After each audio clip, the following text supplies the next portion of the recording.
हाय दोस्तों, आशा करता हूँ आप सभी ने ठीक ठाक है। तो चलिए आज एक नया वीडियो शुरू करते हैं। आज का वीडियो का टॉपिक यही है, जो one of the best YouTubers जो है उनका नाम है ध्रुव राठी। ध्रुव राठी के बारे में कुछ बताऊंगा, क्योंकि ध्रुव राठी का जो वीडियोज़ है बहुत सारा इन्फ्लुएंशियल वीडियो होता है जो सोसाइटी के ऊपर बहुत ही अच्छा इम्पैक्ट आता है। जो स्टूडेंट्स है या जो आदमी इंफॉर्मेशन चाहते हैं उनको भी ध्रुव राठी का जो वीडियोज़ है देखने में बहुत ही हेल्पफुल होता है। तो देखिए, काफ़ी सारा जो आदमी है या यूट्यूबर जो चैनल है, तो उनका जो वीडियो का टॉपिक होता है बहुत बेफालतू का, मीनिंगलेस या कुछ भी, जैसे कि आजकल जो डेली ब्लॉग जो वीडियोस आते हैं तो काफ़ी सारा बेफालतू, मीनिंगलेस, ये सारा जो वीडियोस है यूट्यूब में डाला जाता है। लेकिन ध्रुव राठी एक आदमी है, ऐसा बिल्कुल बकवास जो चीज़ें होता है, बकवास जो आइडियाज़ है, इनके ऊपर उनका वीडियो नहीं रहता है। उनका वीडियो एक स्टेटमेंट होता है, एक टॉपिक होता है, एक वैलिड, वेल रिसर्च्ड बोलते हैं आप। तो ये काफ़ी सारा इंफॉर्मेटिव वीडियो आपको मिलेगा ध्रुव राठी का चैनल पे। तो मैं उनके बारे में ही बात करूँगा, उनका कुछ क्लिप्स आपको दिखाऊंगा ताकि आपको भी समझ में आए कि उनका जो एक्चुअल व्यू पॉइंट, उनका वीडियो का जो मैसेज, ये आपको क्लियर हो जाएगा। क्योंकि ध्रुव राठी के बारे में बहुत सारा नेगेटिव कमेंट या ट्रोल भी किया जाए, ऑलरेडी बहुत सारा यूट्यूबर है जो उनके बारे में ट्रोल भी किया था।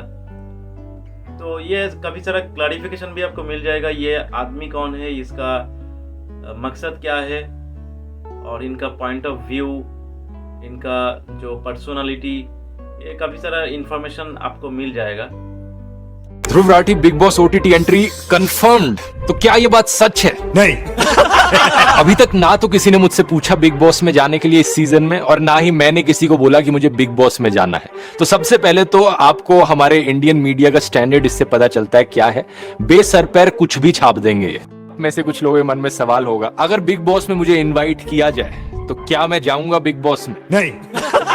मैं क्लियरली कहना चाहूंगा कि इनवाइट करना तो छोड़ो, अगर ये मुझे पैसे भी ऑफर करें इस शो में आने के लिए, लाखों करोड़ों जितने भी पैसे ऑफर करें इस शो में आने के लिए, ऐसे नॉनसेंस शो में मैं अपनी जिंदगी में कभी नहीं जाऊंगा। मेरी राय में ये एक बहुत ही चीप तरीका है पैसा और फेम कमाने का, जिसका समाज पर एक बहुत बुरा असर पड़ता है। तो देखिए, इस वीडियो में ध्रुव राठी ने क्लियर एंड क्रिस्टल ये बोल दिया कि ये जो शो है, बिग बॉस जो शो है, ये बिल्कुल नॉनसेंस शो है, और ऐसा टाइप का शो में वो कभी भी नहीं जाएंगे। अगर उनको ढेर सारा पैसा भी ऑफर किया जाए, जितना भी पैसा, फिर भी उन्होंने नहीं जाएंगे। तो उनके अंदर एक एबिलिटी है। एबिलिटी किसका? जो करेज, जो फियरलेसनेस या जो मेंटलिटी होता है, ये उनका बहुत ही क्लियर है। और यही होता है कि एक सच्चा और परफेक्ट आदमी जो ये जो सोसाइटी है इनका भला चाहता है, क्योंकि इन्होंने चाहता है कि उनका जो इमेज है प्लस उनका जो पर्सनालिटी है, ये बहुत सारा लोग फॉलो करता है, या कोई काफ़ी सारा लोग हो सकता है कि इन्फ्लुएंस में आके उन्होंने ऐसा गलत काम करे। तो ये उन्होंने बिल्कुल नहीं चाहता है। तो ये उनका पर्सनल व्यू है। मीडिया में रातों रात ये खबर हो जाता है कि ध्रुव राठी ने बिग बॉस में जा रहे हैं। तो ये जो फेक न्यूज़ है, ये तो ध्रुव राठी ने खुद क्लियर कर दिया। और इनके साथ साथ ध्रुव राठी ये भी सबके सामने खोल के बोल दिया कि जो मीडिया, जो सोशल मीडिया या मीडिया, इनका जो मतलब गलत जो इस्तेमाल हो रहा है, इनका जो गलत अप्रोच है, जाने या अनजाने कुछ भी लिख देते हैं या बोल देते हैं, कुछ भी स्प्रेड कर देते हैं, फेक या जो र्यूमर होता है, इनको बिना सोचे समझे ये सब स्प्रेड कर देते हैं। तो मीडिया को भी क्रिटिसाइज कर दिया ध्रुव राठी ने। और ये आदमी यही कर सकता है कि इनके पास करेज है, एबिलिटी है, मेंटेलिटी है, बोलने के लिए, तो उन्होंने वही करता है। तो देखिए ध्रुव रेड्डी का जो सच बोलने का ये जो क्लियर एंड क्रिस्टल न्यूट्रल जो पॉइंट ऑफ व्यू, ये बहुत ही इम्पोर्टेंट है और ये इसलिए उनका जो वीडियोस है ये जो जेनरेशन है देखना चाहिए।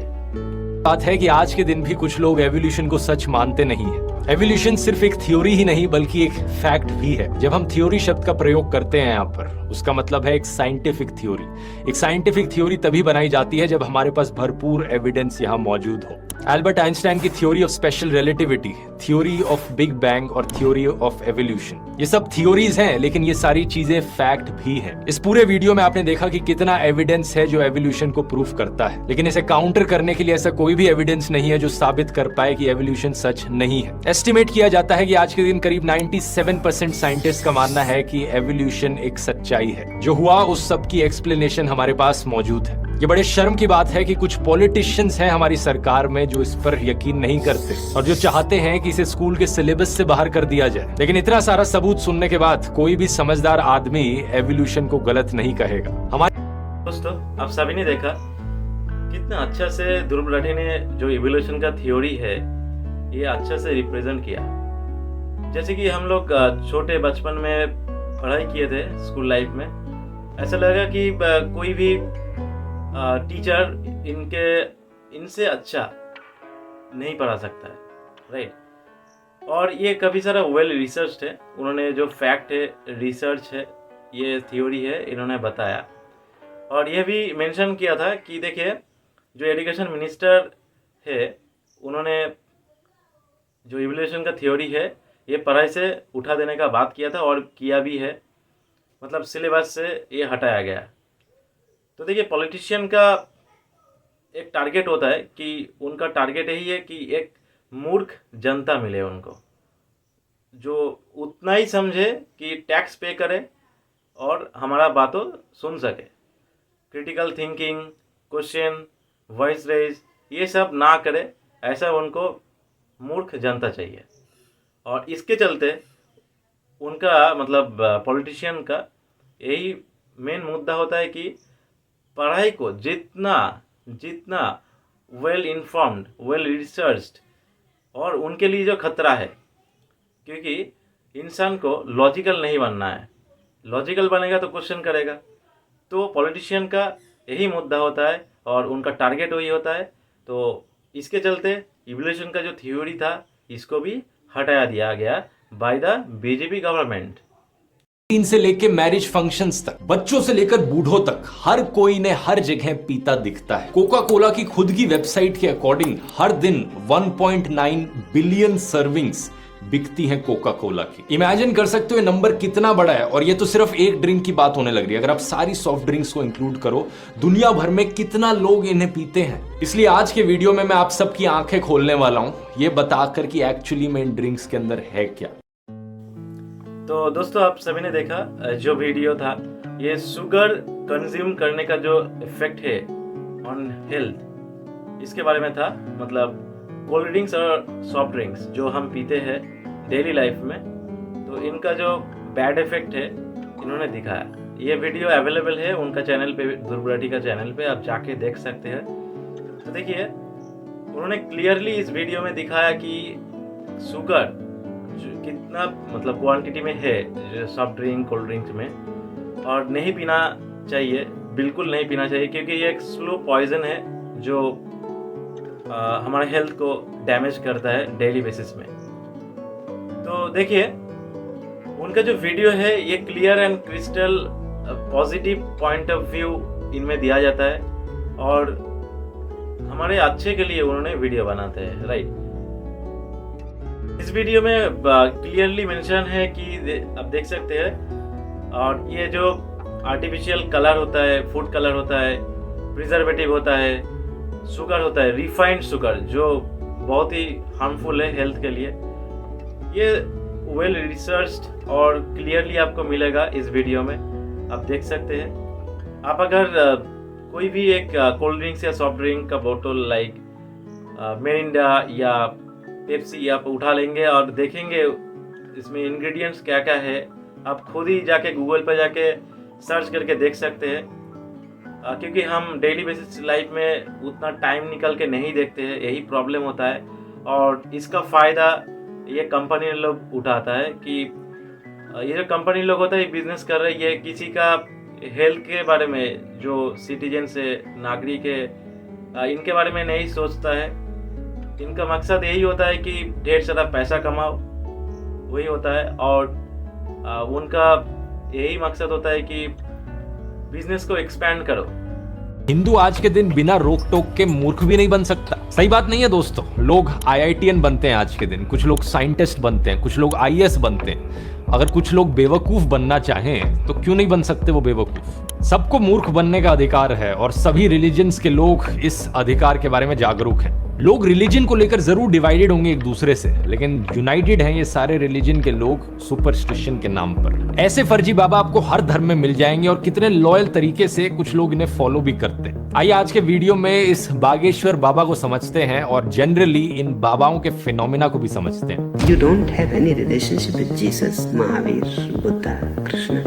भड़काऊ भाषण की वजह से। पिछले साल अप्रैल की बात है, मध्य प्रदेश में सागर में प्रवचन चल रहा था इसका, और इसने कहा सब हिंदुओं एक हो जाओ और पत्थर फेंकने वालों के घरों पर बुलडोजर चलवाओ। निवेदन है सब हिंदू एक हो जाओ और पत्थर मारने वालों के घर पर बुलडोजर चलवाओ। बड़ा ही ऑब्वियस पॉलिटिकल रेफरेंस जो उत्तर प्रदेश में किया जा रहा है, इस पर मैंने एक अलग से हथियार उठा लेंगे अपने हाथों में तो पुलिस क्या करेगी?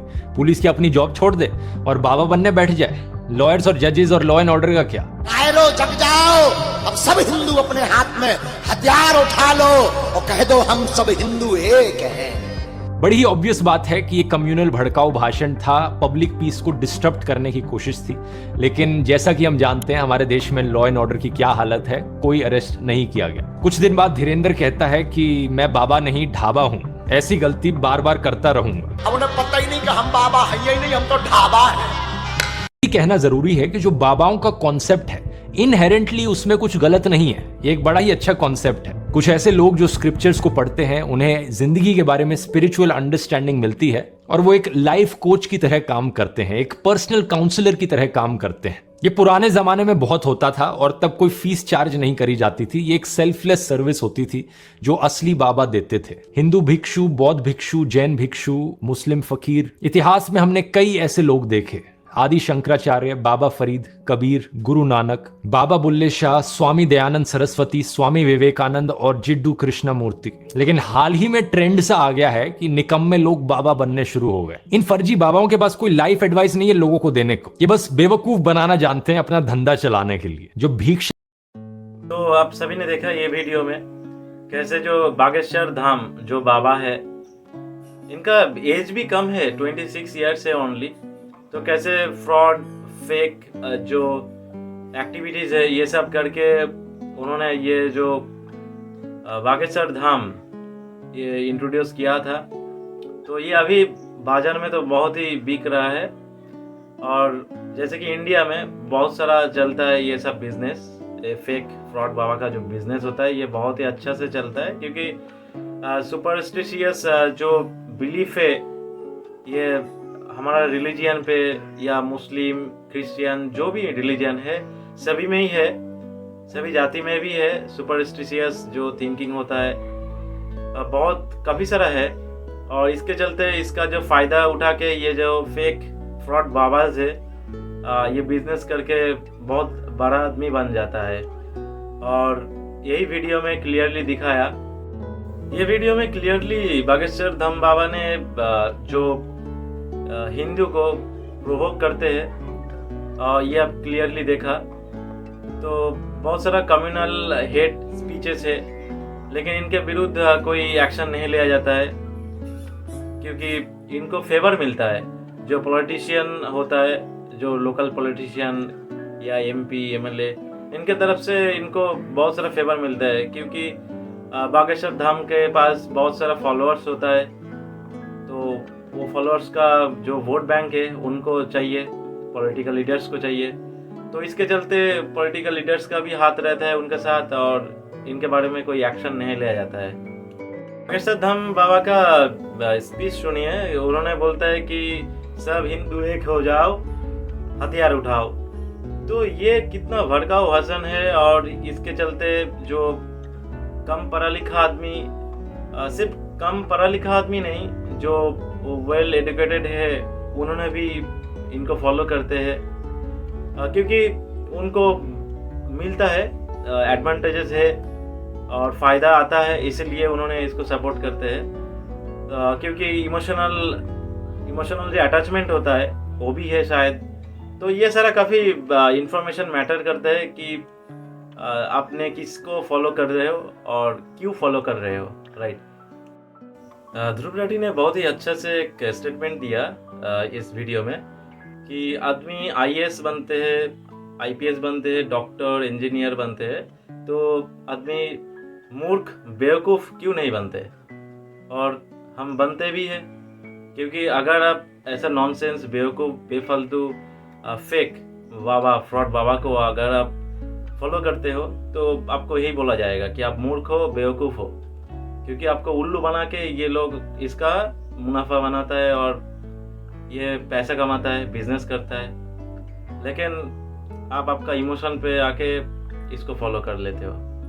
तो इन्होंने क्लियरली ये चीज़ स्टेटमेंट में क्लियरली बोला और वीडियो में क्लियरली उन्होंने दिखाया। आप पूरा वीडियो देख सकते हैं उनका चैनल पे जाके। तो दोस्तों लास्ट में मैं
क्रिएट करके जाए, नहीं तो नेक्स्ट जनरेशन भी अगर खराब होता है या उनको ठीक से जो वे आउट नहीं मिलता है, तो तब जाके ये जनरेशन खराब हो जाएगा और सोसाइटी और सिविलाइजेशन में जो इम्पैक्ट होगा वो भी गलत इम्पैक्ट होगा। लास्ट में मुझे यही बोलना है कि सही को सही और गलत को गलत, ये क्लियरली जो बोल सके वही एक सच्चा इंसान होता है। और ये होने के लिए एक पावर और करेज का ज़रूरत होता है, और ये मैं आशा रखता हूँ कि सभी के पास ये हो कि गलत को गलत और सही को सही बोलने का। Thank you, bye.